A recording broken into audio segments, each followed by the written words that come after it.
Penguin Random House Audio presenta Genealogía de la soberbia intelectual, de Enrique Serna. Narrado por mí, Javier Poza. Introducción. Desde el año 2000 tuve la inquietud de escribir un ensayo extenso y documentado sobre las mutaciones históricas de la soberbia intelectual, pero otras aventuras literarias se me atravesaron en el camino. Gracias a ese largo aplazamiento pude estudiar el tema sin presiones, por el simple gusto de saciar mi curiosidad.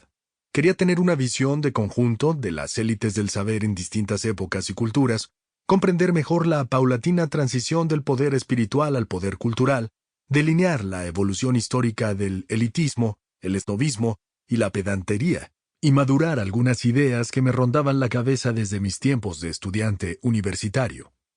La estructura temática del audiolibro es un intento por descomponer los elementos de un virus poliédrico y variopinto que, sin embargo, ha mantenido sus principales rasgos a través de los siglos.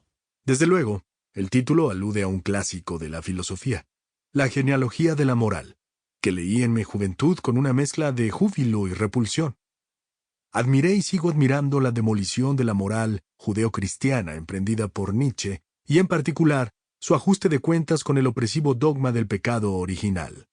Pero siempre me ha repugnado su tentativa de fundir en un solo concepto la voluntad de poder y la voluntad de crear, una idea embriagadora, pero falsa, que ha tenido consecuencias atroces cuando se ha llevado a la práctica.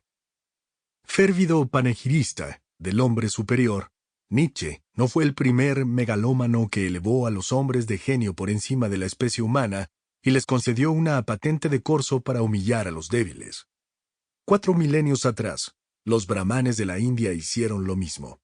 Pero en el campo de las ideas, Nietzsche sigue siendo el principal enemigo de la democratización cultural, pues nadie ha contribuido tanto como él a establecer un lazo de parentesco entre el moderno libre pensador y las viejas castas sacerdotales. ¿Cómo se gestó y se fue modificando a lo largo del tiempo el sentimiento de superioridad intelectual que en la obra de Nietzsche adquiere un cariz casi terrorista? ¿Cómo influyó este sentimiento en las modas literarias y en las pugnas ideológicas del siglo XX?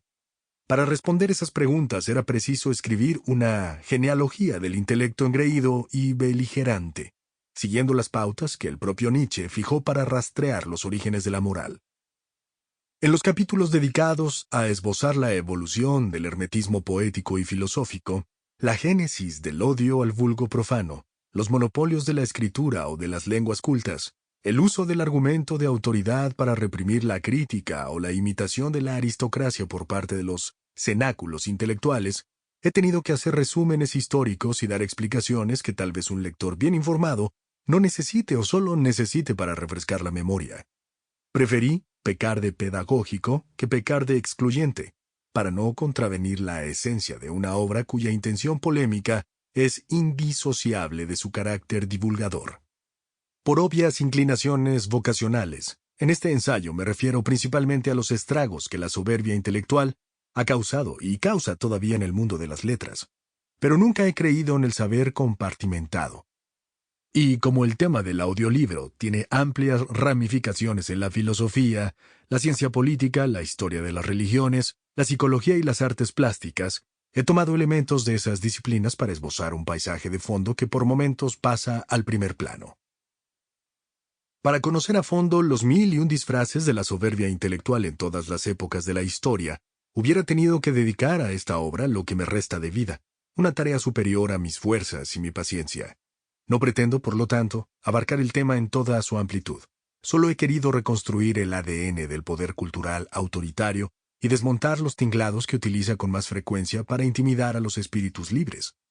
La libertad de un ensayista sin afanes enciclopédicos le permite hacer un uso elástico de las analogías, pero nadie puede sustentar analogías en el vacío. Por eso he procurado contextualizar, en la medida de lo posible, las principales metamorfosis de la inteligencia endiosada. Aunque en algunos capítulos esta obra se remonte a culturas muy antiguas, nunca pierde de vista la polarización cultural del mundo moderno y sus consecuencias más nefastas en una época dominada por los poderes mediáticos. Para vislumbrar hacia dónde vamos, primero hay que saber de dónde venimos. La masificación del hombre contemporáneo, Sample complete. Ready to continue?